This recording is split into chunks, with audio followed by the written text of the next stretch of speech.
République des valeurs vous offre Prépa-Bac 2020. Voilà, c'est M. Baye, professeur de sciences physiques, qui vous revient encore aujourd'hui dans le cadre donc de ces cours à distance pour aborder avec vous une deuxième leçon de physique après la première qui était étudier le mouvement d'une particule dans un champ magnétique uniforme. Nous sommes tous dans le cadre donc du magnétisme. Voilà, donc nous allons aborder aujourd'hui une nouvelle leçon qui est la suite de la première, qui porte donc sur l'action d'un champ magnétique uniforme sur un conducteur parcouru par un courant électrique. Et comme vous le savez, la plupart de ces leçons de magnétisme reposent sur une loi. Et la loi à laquelle repose cette leçon est la loi de Laplace. Donc 2 points, loi de Laplace. Et le plan que je vous propose est le suivant, c'est un plan en 2 points. Un premier point donc, dont nous allons parler de la force de Laplace, avec donc mise en évidence et expression.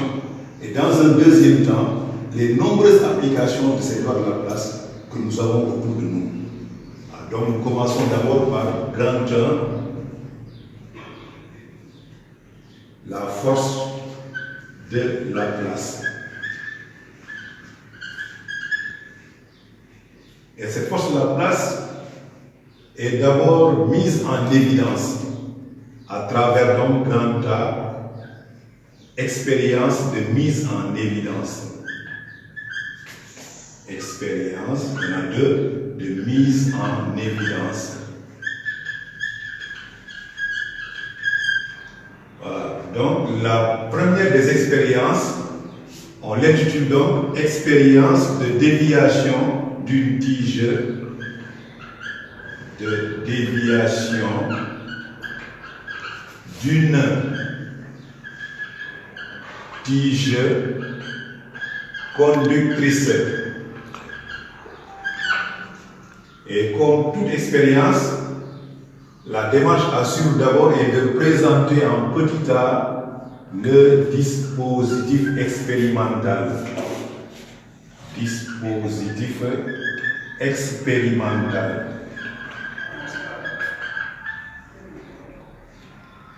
Et voilà comment il est présenté. On prend une tige mobile autour d'un axe delta, qui passe par une extrémité O. Et là, je mets en pointillé la position que la tige aurait. Voilà, si on ne fait pas passer encore le courant, parce que là, vous avez un circuit électrique qui est constitué par un rhéostat. C'est un modulateur d'intensité du courant avec donc le curseur. Voilà, un interrupteur K qui permet de fermer le circuit et d'ouvrir. Un générateur de courant continu.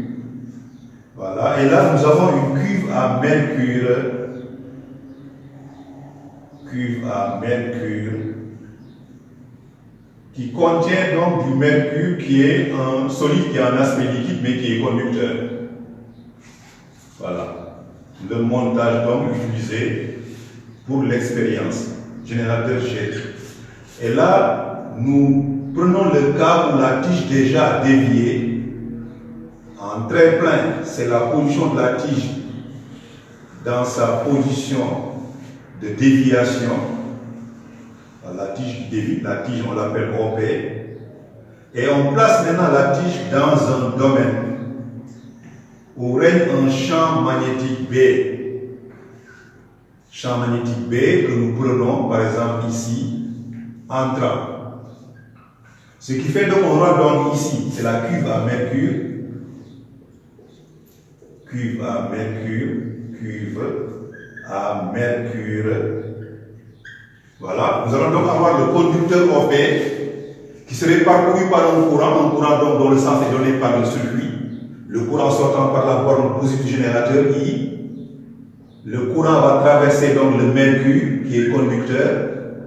Et le courant va passer dans la tige OP qui est conductrice et revenir ici au niveau donc du générateur de sens du courant et ainsi indiqué. Voilà, nous avons donc un conducteur OP parcouru par un courant électrique I et placé dans un champ magnétique B.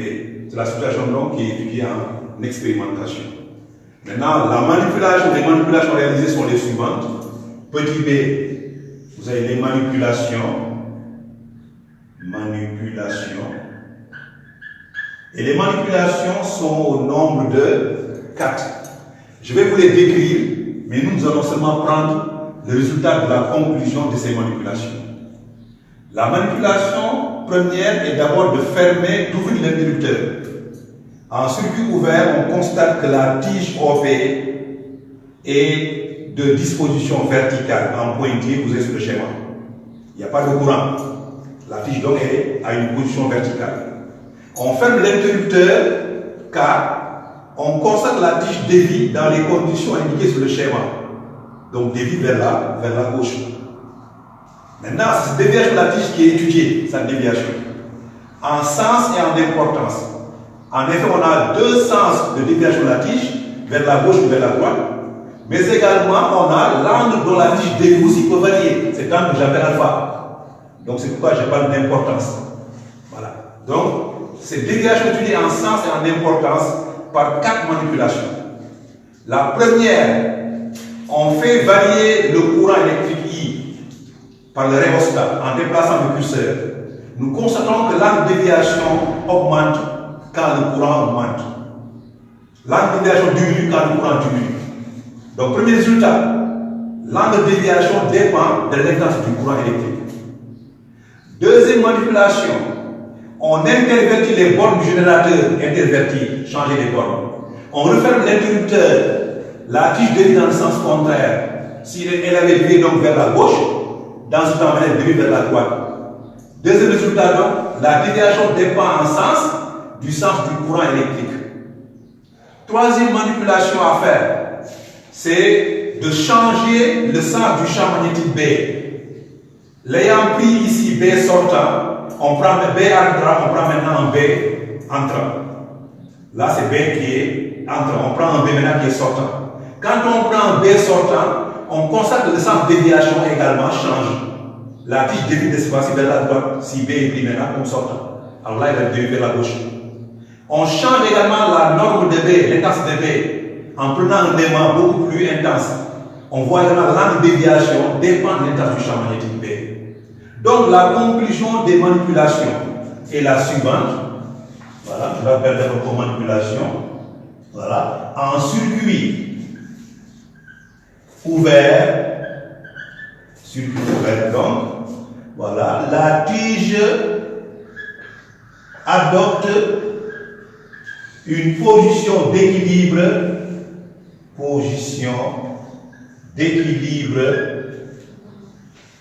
verticale. Ensuite, en circuit fermé, quand on ferme l'interrupteur, circuit fermé, on observe la déviation de la tige. Voilà. Maintenant, ça c'est maintenant. L'expérience consiste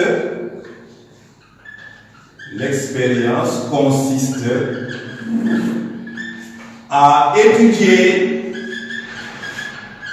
cette déviation.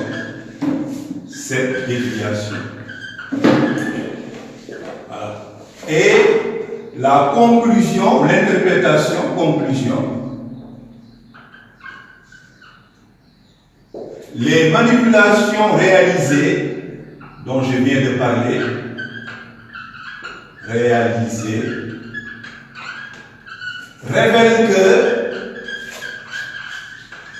que cette déviation, voilà, dépend en sens et en importance. Importance, on entend par là l'angle dont la tige a dévié. D'une part, au sens et à l'intensité du courant électrique. Et d'autre part, d'autre part, au sens et à l'intensité du champ magnétique B. Voilà. Voilà donc du champ magnétique B. Voilà donc ce que les manipulations ont révélé. Champ magnétique, voilà, B. Voilà donc pour ce qui est de la conclusion des manipulations réalisées. Maintenant, nous ferons une interprétation, voilà, à la fin des expériences donc qui seront déduites. Voilà, pour les prendre les deux ensemble. Nous passons à la deuxième expérience de mise en évidence. C'est l'expérience dite des rails. Dite des rails. Alors, on l'appelle comme ça. Là aussi, le même plan est adopté. Deuxièmement, c'est deuxièmement. Petit a, dispositif expérimental. Et là, elle consiste à prendre deux rails horizontaux, donc comme ceci, que l'on nomme PQ et RS, le nom des rails. Ces rails donc sont horizontaux également, reliés en circuit électrique comprenant un rhéostat avec le curseur, un interrupteur, un générateur. Voilà le circuit électrique. Donc, qui fait passer un courant. Sur les deux rails donc, qui sont placés dans le champ magnétique B, voilà, B est partout placé. On prend le cas où par exemple B est choisi entrant. Et on place maintenant une tige. Et là, on met en pointillé la position que la tige aurait en mettant un circuit ouvert. Et en très plein, la position de la tige quand le courant passe. Cette tige est nommée Mn. Vous avez donc ici un circuit électrique, voilà, constitué par un générateur, un rhéostat, un interrupteur, voilà, relié à deux rails qui sont conducteurs. Et sur les deux rails, on place maintenant un conducteur Mn. Là, on constate que quand le courant passe dans les conditions indiquées ici, on observe alors le déplacement de la barre. Déplacement de la barre également, qui sera aussi étudié pour voir donc de quelles conditions donc ces déplacements de la barre donc est lié ce déplacement de la barre. Ça, c'est le même dispositif. Les manipulations également sont réalisées. Manipulation procède, voilà, de la même façon, à savoir d'abord en circuit ouvert. Autrement dit, il n'y a pas de courant. La barre Mn demeure immobile sur les rails. Demeure immobile, elle ne bouge pas. Immobile sur les rails. Sur les rails. En circuit fermé, deuxièmement, en circuit fermé, donc lorsqu'on ferme l'interrupteur, voilà, on observe le déplacement de la barre, le glissement de la barre sur les rails. Glissement de la barre Mn sur les rails. Sur les rails. Maintenant, c'est ce déplacement-là qui est étudié. Là aussi, comme on vient de le voir, en sens et en importance. Et les conclusions des manipulations ont donné. Conclusion, 2 points. Voilà, les manipulations réalisées. Manipulation réalisée. Là aussi, révèle que le déplacement de la barre sur les rails, de la barre sur les rails, dépend, là aussi dépend, en sens et en importance,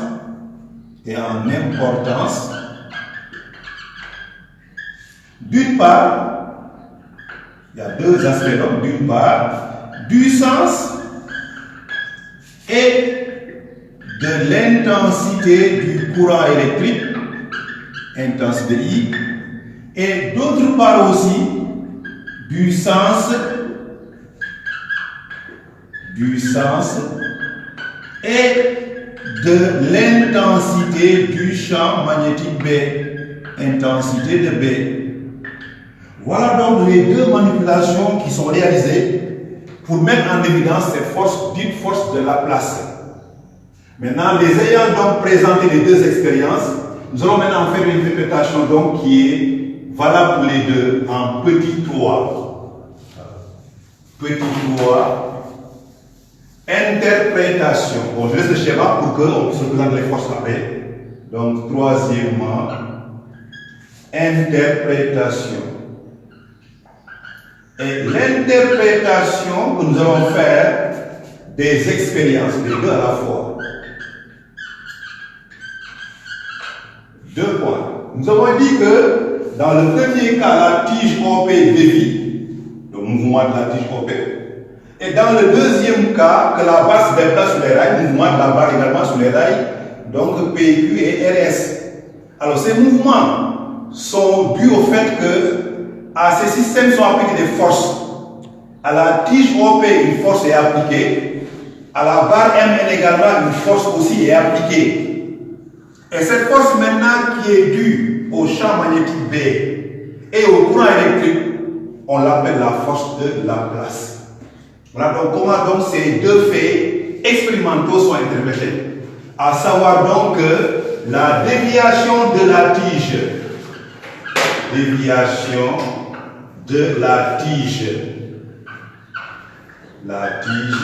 et le glissement de la barre,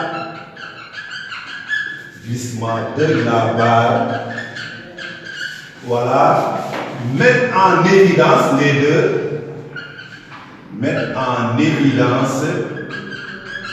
une force d'origine, cette fois-ci, électromagnétique. Il y a les deux aspects qui interviennent, le courant et le champ magnétique, d'origine électromagnétique, appelée force de Laplace. Voilà donc ce que l'interprétation donc a pu établir donc par rapport à ces deux expériences. Il reste maintenant à cette force-là à la formuler. Et pour la formulation, je laisse les schémas. Je ne touche pas au schéma parce que les schémas, je dois les compléter après pour expliquer pourquoi la tige a dévié dans le schéma vers la gauche, pourquoi la barre est déplacée également vers la gauche également dans le montage de la deuxième expérience. Donc je donne d'abord dans un premier temps pour cela en petit 4. Petit 4 donc c'est expression ou bien loi, énoncé, loi de Laplace. Et cette loi de Laplace donc va donner l'expression de la force de Laplace. Et pour ça, nous allons considérer, voilà, considérons un conducteur métallique, parcouru de longueur L, voilà, virgule, parcouru par un courant électrique.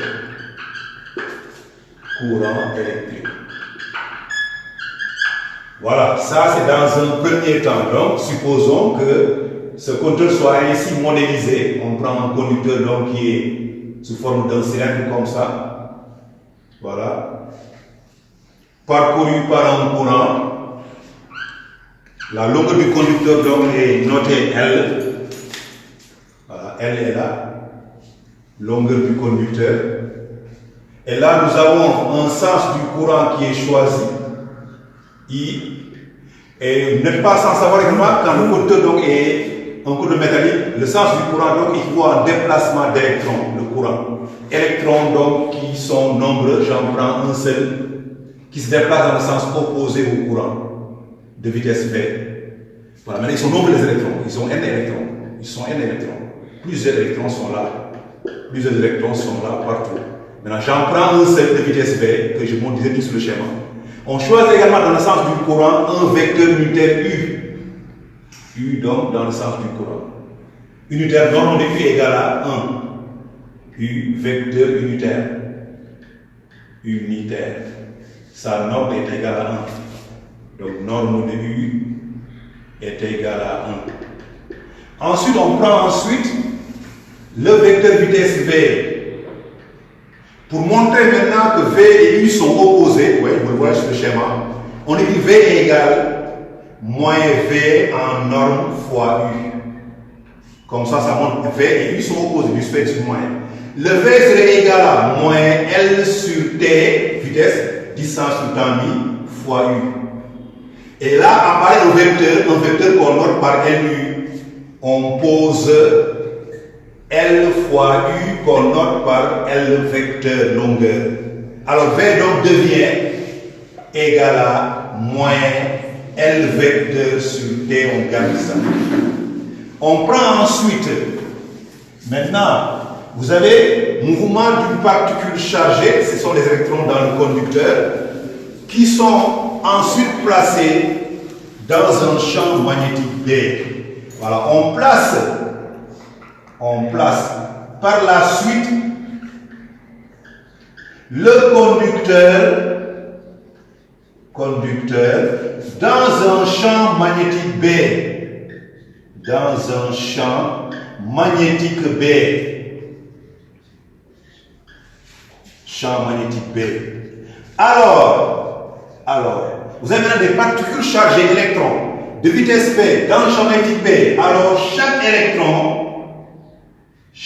électron est soumis à une force de Lorentz d'abord, à une force de Lorentz.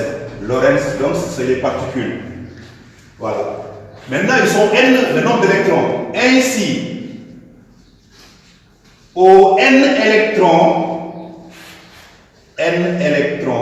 voilà, N électrons qui forment le conducteur,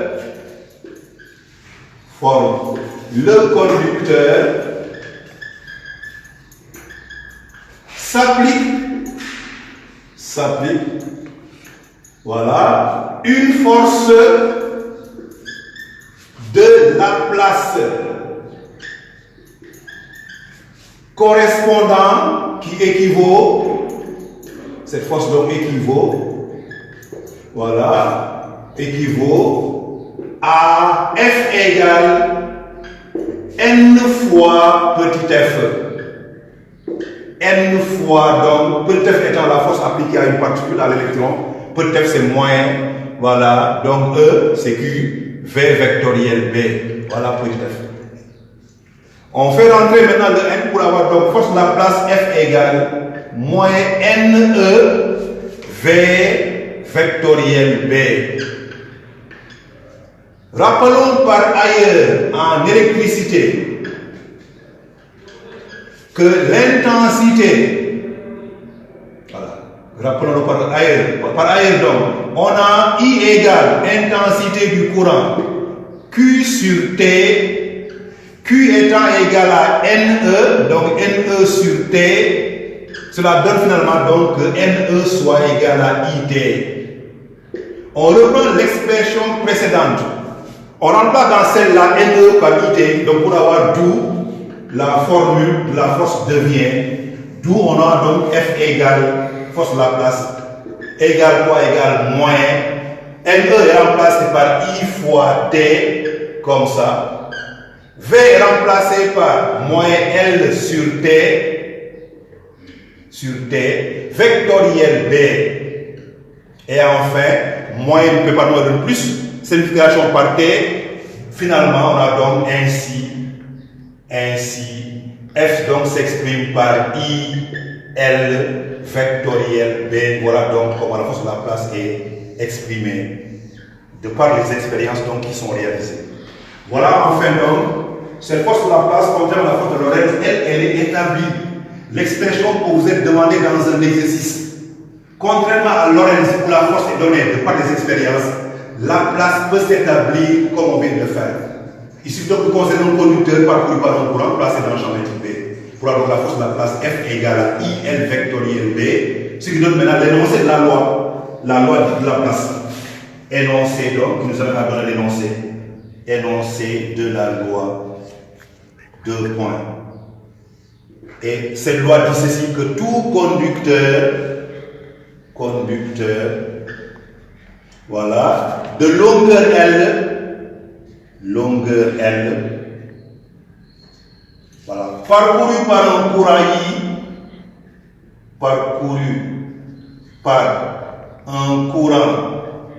donc I, électrique I,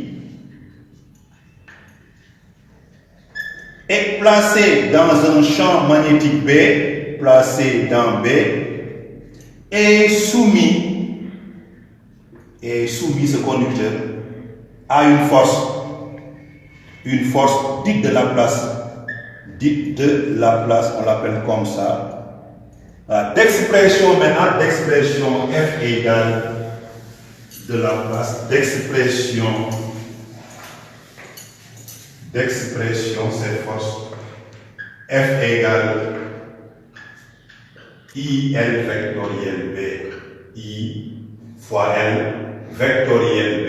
Voilà comment la force de la place donc est énoncée, comment l'ordre de la place donc est énoncée donc qui est l'expression de la force de la place. Voilà cette loi donc telle que énoncée de par les expériences donc, qui ont été dites. Maintenant, reste à vérifier maintenant. En appliquant donc cet énoncé sur 2 expériences, justifier la déviation de la tige ou bien justifier le déplacement de la barre. En effet, on voit donc cette force de la place d'un produit scalaire, comme la force de Lorentz.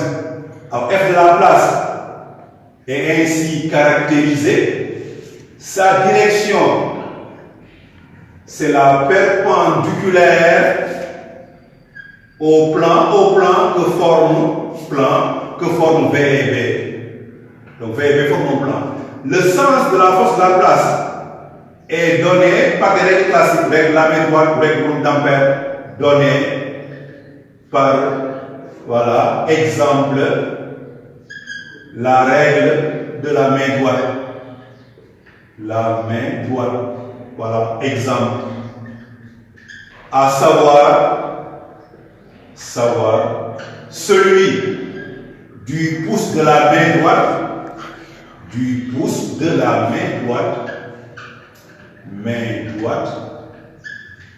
posé sur le conducteur, voilà, tel que, cette main donc est tel que, voilà, les autres doigts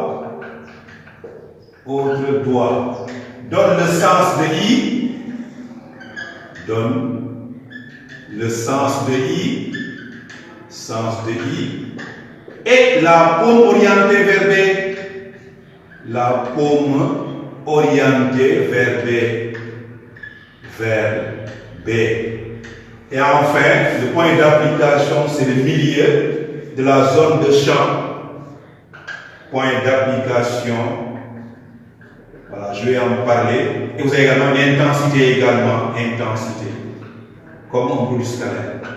Et là, vous voyez donc, quand j'applique cette règle, donc ici sur le schéma, je me comporte ainsi, je place la main droite sur le schéma, les doigts dans le sens du courant, pour médicament B choisi entre le pouce est dans le sens F. Donc F s'applique ici. On prend cette portion qui est dans le champ magnétique B parcouru par le courant, on prend son milieu. C'est en son milieu que F s'applique, point d'application. Donc comme ça. F.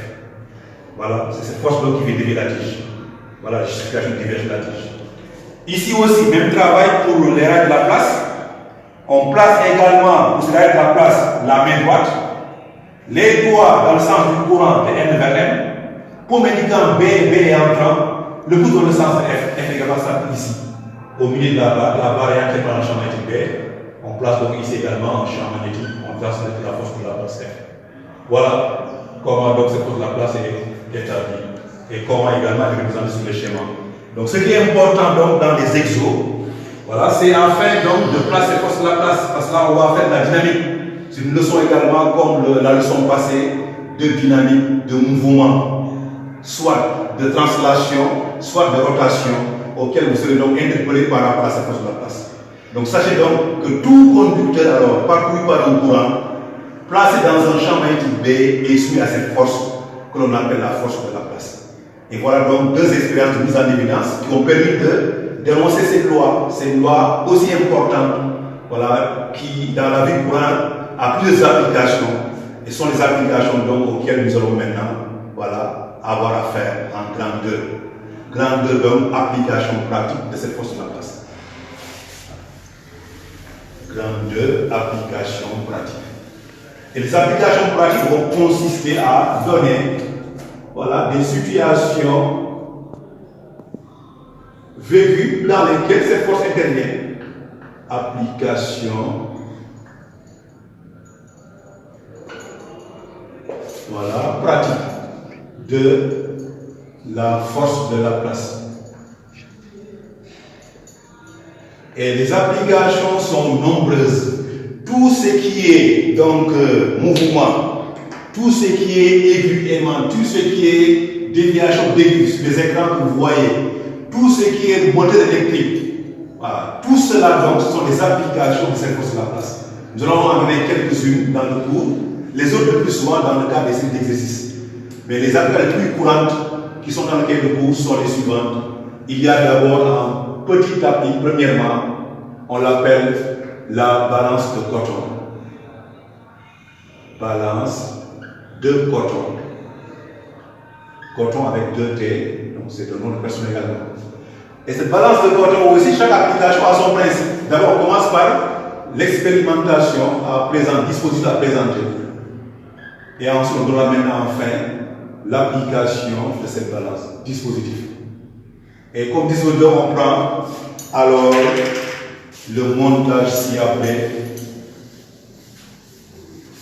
à savoir, on a un fléau coudé, donc comme ça, voilà, comme ceci. Voilà, ce fléau donc coudé, comme ceci.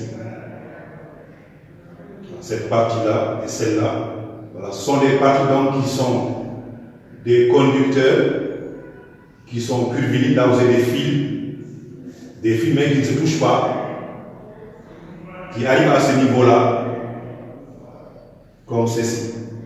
Et là on a donc un pointillé, le prolongement. Là on a le point haut, c'est l'axe delta, passe par là. Ici on a également de l'autre côté un plateau sur lequel on peut mettre des masses marquées. Voilà, comme ceci, des masses marquées qu'on peut placer ici, sur le plateau T. Donc on fait le coup de TOC. On appelle donc MN cette portion. Voilà, et on place également le point D là. Donc on a une palette qui est la palette formée par les deux portions semi-circulaires qui sont conductrices. Et la portion MN également conductrice aussi qui est rectiligne. On place là la palette dans un champ magnétique B et on verra que l'intérêt de cette balance de coton, son application, c'est de pouvoir chercher la valeur du champ magnétique B, son intensité. Le champ magnétique B est placé comme ça. Supposons qu'on prenne un B entrant. Voilà, comme ça. Et le courant maintenant, il arrive ici par un fil conducteur. Le courant circule comme l'indique le schéma.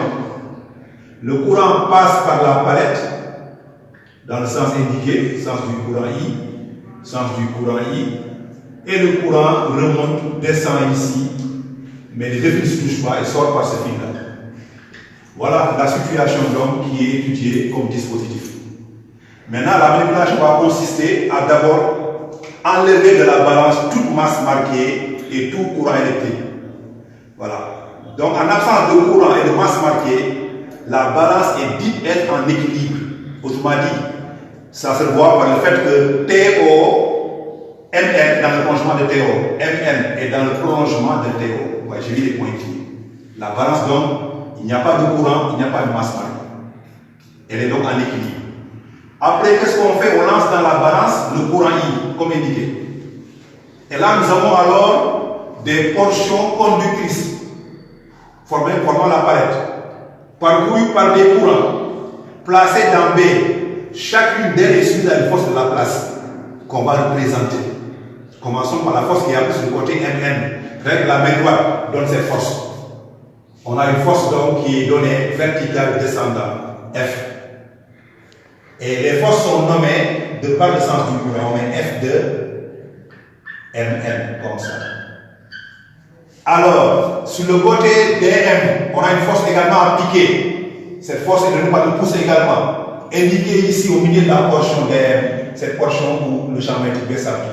On place la force. Mais veillez en fait de sorte que cette force, sa direction rencontre l'axe delta qui passe par là. F de dm. Il y a également F de nc aussi, donné également appliqué ici. De par la règle de la main droite. F de nc. Voilà les trois forces. Maintenant, ces trois forces auront pour effet de provoquer le déséquilibre de la balance. En effet, c'est une palette donc qui est mobile.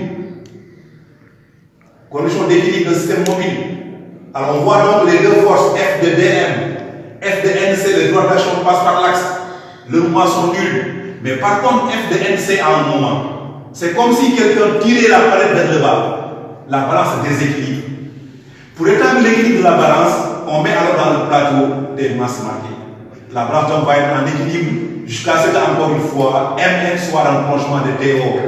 Connaissant donc ces masses marquées qui sont placées, alors ces masses vont correspondre à un poids. Un poids que j'appelle P. Mais là maintenant on a ici les bras de levier de ces forces. La force F de Mn, voilà son bras de levier que j'appelle D. Voilà, là, ici également, on prend la force P aussi. Voilà son bras de levier qu'on note par D'. Mais souvent on prend D' égale D. Et on pose Mn égale L, longueur du conducteur, donc la portion de la palette donc, qui est rectiligne, on la pose égale L. Il reste maintenant, une fois que cela est présenté, de trouver la valeur de B en appliquant la condition d'équilibre. Donc voilà donc la présentable disposition de la balance. Maintenant, détermination de B,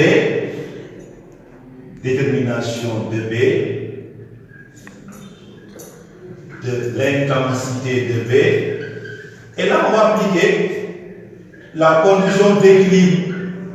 Vous vous rappelez en classe 2 secondes d'un système mobile. Le système étudié, SE, c'est la balance. Le bilan des forces référentielles, bilan des forces extérieures. Bon, là aussi, on peut donner également d'autres forces. On va ajouter comme force le poids de la balance, que j'appelle P'. On va la réaction R de la balance, que j'appelle R.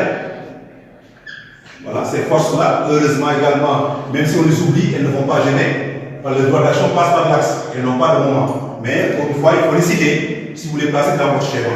Donc, bilan des forces, vous avez la force P des masses marquées. P' de la balance, R réaction de l'axe, et les forces qui sont appliquées sur la palette F de Mn, virgule, F de Dm et F de Nc. Ensuite, condition d'équilibre. La condition d'équilibre, c'est que la somme des moments des forces extérieures, voilà, soit nulle. Condition d'équilibre. Je prends maintenant un sens que je choisis autour de l'axe delta, arbitrairement positif. Supposons qu'on prend ce sens-là. Et si on prend ce sens comme sens positif, alors on a pris les moments. Moment donc de P plus moment de P' plus moment de R plus moment de F de Mn plus moment de F de Dm plus moment enfin de F de Nc, et tout ça est égal à 0 algébriquement. Alors, on applique maintenant les moments. Moment de P, s'il n'y avait que le poids P appliqué, la balance va tourner positivement, vous voyez, comme ça. Moment de P est positif. On prend P fois son bras de levier. Donc c'est P qui est Mg fois D. Mg fois D donne P. Moment de P'. Voilà. Est nul parce qu'il passe par l'axe. R également est nul. Moment de f de mn également, c'est l'égal au moins f de mn fois son cas de degré, donc c'est d. Là c'est d', là c'est d. Moment de f de n, p et n sont nuls parce que passant par l'axe. Voilà, maintenant on transpose, on remplace, on va donc avoir m fois g fois d'. En transposant, on remplace f évolué par i fois longueur du côté mn qui est l fois b, ILB, c'est la valeur de la force F qui s'applique sur la partie rectiligne de la palette, fois D. Et nous avons choisi également le fait que D' soit égal à D. En simplifiant par D, on obtient alors MG égale à IL. B. Et c'est B qu'on cherche. Donc B sans début, B égale à MG que divise IL. Ce qui veut dire donc une fois qu'on a la masse marquée qui est placée, une fois qu'on connaisse donc leur valeur de masse marquée, B pourra s'en déduire. Parce que I est une connue, L est une donnée, G est connue. Voilà donc comment la balance de coton donc peut mesurer l'intensité d'un champ magnétique B comme l'aurait fait une sonde de Hall, comme l'aurait fait une sonde de Hall. Voilà une application de la loi de la balance de coton. Deuxième application de cette loi, c'est la roue de Barlow. Là aussi. Voilà, deuxième application, roue de Barlow. Roue de Barlow. Ici aussi, on a le disposé de principe. Dispositif qui également est réalisé donc. On prend une roue, maintenant on prend une roue à rayon compact ou bien à rayon ou bien une roue à disque compact. Je prends le cas d'une roue à rayon pour que on puisse représenter facilement les forces de la place. Voilà, ces roues donc contiennent ces rayons-là. La roue est montée autour de l'axe delta, passant par O. L'axe delta passe par O. Et relié maintenant au circuit électrique comprenant un rhéostat au cas où on veut vérifier le courant, comprenant un interrupteur, un générateur. Voilà, et là on place la roue également dans une cuve à mercure comme ça. Voilà, vous avez ça, le schéma de la roue de Barlow. Et on place donc le rayon de la roue qui est dans le mercure, on l'appelle OP, est placé dans un champ magnétique B, la partie de la roue. Donc on prend un B, par exemple, un B qui soit entrant, par exemple. Voilà. Le courant est fourni par le générateur, par la bonne position, le courant sort. Le courant circule dans ce sens, donc le courant passe par le mercure, le courant remonte là, le rayon, et le courant ressort par ce sens-là, arrive donc à la porte négative. Donc on a ici donc un conducteur OP parcouru par un courant et placé dans un champ magnétique B. Voilà donc pour ce qui est du dispositif. Maintenant, quel est son principe? Son principe c'est de mesurer l'intensité du champ magnétique B, de mesurer la puissance de la roue. Voilà, c'est puissant donc qu'on va établir également.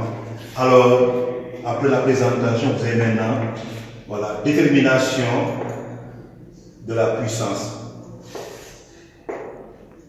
Parce que la roue de Barlow est un moteur électrique. Roue, puissance, disons la puissance de la roue. La puissance de la roue. Puissance de la roue.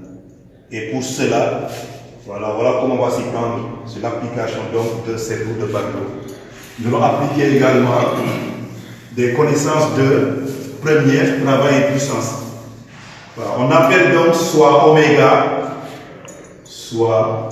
oméga, la vitesse angulaire de rotation de la roue. Rotation de la roue. En effet, voilà, quand on fait passer le courant, la roue est soumise de par son rayon OP, à une force de la place donnée en direction d'un sens par la règle de la main droite. Donc cette force s'applique ici. Et cette force appliquée au rayon va faire que le rayon quitte le mercure. Et quand le rayon OP quitte le mercure, alors un autre rayon y arrive, subit le même effet également. La roue va tout dans le sens où la force est appliquée, rotation dans ce sens-là. Et là, vous avez le sens de rotation de la roue, comme vous demande souvent d'indiquer. Sens de rotation de la roue. Voilà, la roue va se mettre à tourner. Donc le principe maintenant, donc la force F, la force de la place F, voilà, appliquée donc au rayon OP, voilà, le fait quitter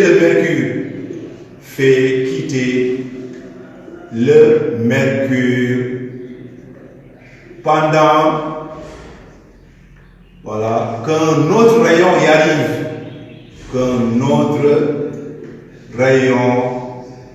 y arrive, pour subir le même effet, voilà, entraînant ainsi, voilà, la rotation de la roue. Maintenant, c'est cette rotation-là qu'on va étudier en puissance. En effet, on a F qui est appliqué à pour valeur, voilà, I, le courant, longueur du conducteur, c'est le rayon R, c'est roue à rayon, fois B. F égale IRP. Moment de F, l'axe delta passe par O, est égal à F fois son bras de levier. Le bras de levier de la force, c'est la distance qui sépare son point d'application à l'axe. Cette distance, c'est le rayon de la roue divisé par 2, donc R sur 2.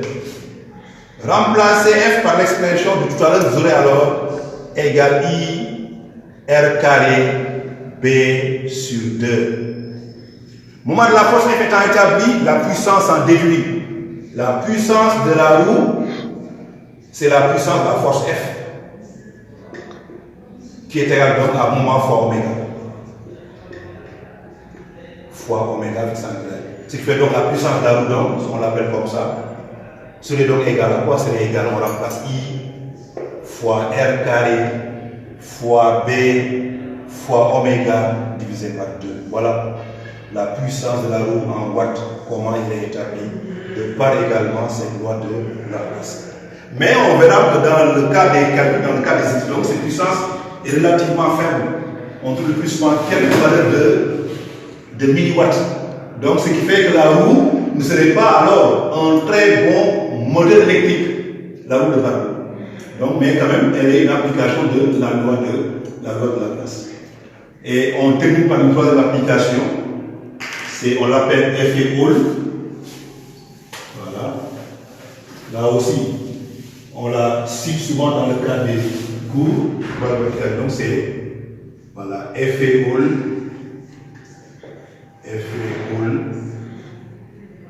Voilà. Ici aussi, on a le dispositif qu'on utilise. Et le principe, à chaque fois, on a le principe. Il s'agit de prendre donc un conducteur métallique, mais qui a la forme de cuivre parallélépédique, cette forme-là. Une cuve donc qui a cette forme de parallélépédique, par exemple une boîte de craie, comme ça, par exemple des pointillés.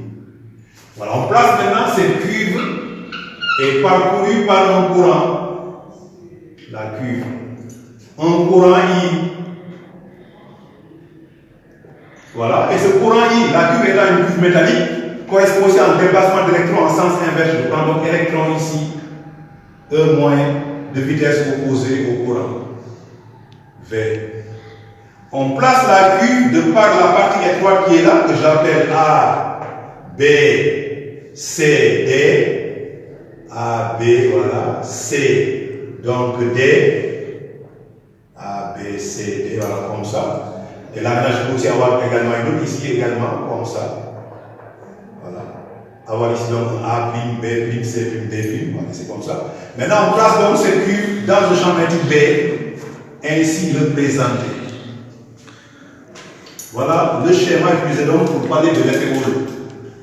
Alors, il se trouve maintenant que dans un premier temps, on va avoir des électrons de vitesse V, particules chargées, animés de vitesse V, dans un champ magnétique B. Dans un premier temps, il aurait appliqué une force de Lorentz qui les fait déplacer dans un sens indiqué par la règle de la main droite. Je pose la main droite sur, de sorte que les 4 doigts dans le sens de QV. QV est opposé à B parce que Q est négatif. Donc, les 4 doigts le sens du courant. Paume indiquant B, B orienté vers vous, B est sortant. Le pouce dans le sens de F. Donc, ces électrons sont déviés comme ça. Sont déviés vers le bas sur une force magnétique FM, magnétique de Lorentz, qui est déviée vers le bas. Donc, qu'est-ce qui va se passer? Alors, ces électrons vont être déviés de la face qui est d'en haut, j'appelle ça la face d'en haut, vers la face d'en bas. Face d'en haut vers la face d'en bas. Cette face, j'appelle la face première, et vers la face, j'appelle la face numéro 2. Ils vont donc quitter cette face première des électrons, aller vers la face d'en bas. La face d'en haut qu'ils vont quitter va finalement se charger après qu'ils aient quitté cette face, donc positivement, normal. Les deux sont négatifs. La face d'en bas vers laquelle ils vont aller, n'oubliez pas le sens de FM, les autres de la face d'en bas, elle va se charger négativement après que les électrons soient produits dans cette face. Négativement, je mets moins. Voilà. Attention, ne confondez pas. Ce ne sont pas des faces déjà chargées qui font déplacer les électrons. Non, non. Au contraire, ce sont les électrons de par le mouvement qui vont charger les faces. Ça, c'est à comprendre, à ne pas mélanger avec attraction ou répulsion d'électrons par des faces. Alors, cette condensation de charge de signes contraires sur deux faces opposées s'appelle l'effet Hall. Voilà. Donc, ces électrons, je rappelle le principe. Voilà. Donc, ça, c'est le schéma. Maintenant, le principe est le suivant. Les électrons soumis à une force de Lorentz peut être égale, je mets grand Fm égale moins E V vectoriel B sont déviés vers la face d'en bas, qu'ils vont charger, face d'en bas, qu'ils vont charger négativement. N'oubliez pas, électrons sont chargés négativement. Tandis que la face d'en haut qu'ils vont quitter, tandis que la face d'en haut qu'ils ont quitté va se charger positivement. Qu'ils ont quitté, ils sont les électrons. Qu'ils ont quitté va se charger donc positivement. Voilà ce qui va se passer. Positivement. Maintenant, un point ou deux points. Cette condensation de charge.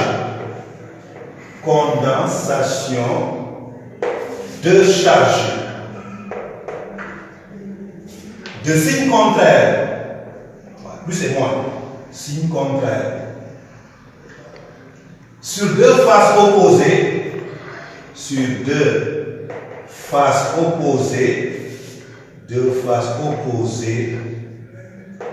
constitue donc, cette condensation va constitue l'effet Hall. On appelle ça un effet Hall. Dans un premier temps, voilà comment l'effet Hall est défini, comment l'effet Hall également est compris. Maintenant, la conséquence de l'effet Hall, c'est que on a des faces qui sont conductrices, voilà, qui sont parcourues également, qui sont chargées, et donc qui vont créer un champ électrostatique. La conséquence, c'est ceci. La conséquence de l'effet Hall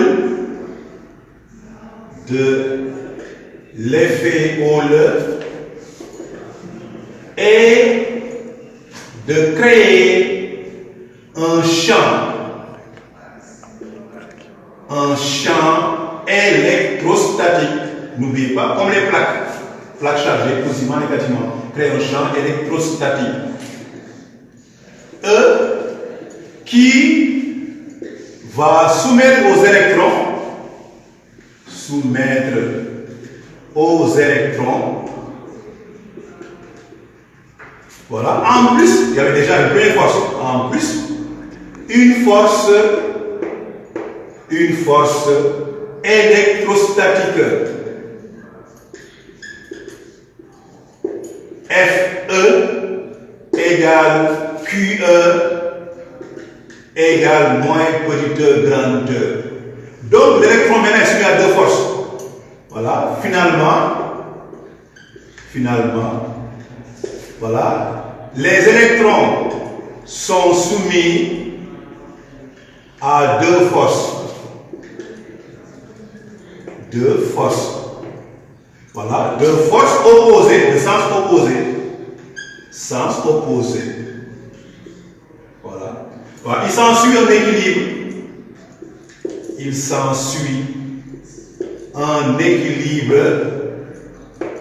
Un équilibre à l'issue duquel on a Fm plus Fe égale 0 vecteur, entraîne donc Fm égale Fe égale moins Fe en vecteur, ou bien en norme Fm égale à Fe en norme. Maintenant, en remplaçant par le valeur E, V, B égale à Fe, c'est E grand E, entraîne donc VB égale grand E. Or, grand E en norme est égal à la valeur absolue UH divisé par, maintenant on donne ici des distances. Cette longueur s'appelle la longueur du conducteur. Là vous avez la largeur petit b. Et cette distance, c'est l'épaisseur de la cuve. On le sait par petit a. C'est cette longueur-là qui va correspondre à la distance par les deux plaques. On met donc E égale UH sur A. Voilà ce qui fait donc, je vais avoir donc, alors V fois B égale à, voilà absolu UH. Voilà, sur quoi? Sur A. Entraînons en valeur absolue H égale quoi? Égale à A fois V fois B. Voilà donc cette tension qu'on appelle tension Hall. La tension Hall. Voilà, qui est grandeur algébrique. Donc le cyclénat dépend de quoi? Dépend de l'orientation. Si je prends par exemple ici, j'appelle cette face la face numéro 1, celle-là la face numéro 2. Et quand on me demande cette tension-là, maintenant là, le noncé qui demande là, c'est pas vous de choisir. Si on appelle cette tension comme ça, UH, orienté vers le bas, on voit le UH est négatif. UH donc c'est V de F2 moins V de F1. Or V de F2 est négatif. UH sera négatif. Si on a la flèche vers le haut, UH sera positif. Donc ce que vous avez là, c'est la valeur de UH que vous avez. Une tension appelée tension haute, donc qui peut être positive ou bien qui peut être également négative. Voilà aussi une application, voilà, de la loi de Laplace. Elles sont nombreuses, comme je vous l'ai dit, et elles sont variées ces applications. Certaines sont dans le cours, d'autres maintenant sont sous forme d'exercice en complément du cours. On peut citer entre autres, voilà, l'action d'un courant sur un courant qui permet d'avoir donc la définition de l'intensité du courant de par ampère. On peut citer également le cas d'un moteur électrique. On peut citer le cas des haut-parleurs électrodynamiques. Tout ce que vous avez donc autour de vous, où il y a un courant, un champ magnétique, c'est la loi de Laplace qui régit donc ces phénomènes-là. Voilà donc quelques-unes des applications que je tenais à faire dans le cahier de cours. Le reste des applications seront données sous forme d'exercices auxquels maintenant vous pouvez également participer et intervenir également dans le cas des questionnaires. Voilà donc, je vous remercie de votre attention et attends de vous des réactions. Prépa Bac 2020 vous est offert par la République des valeurs.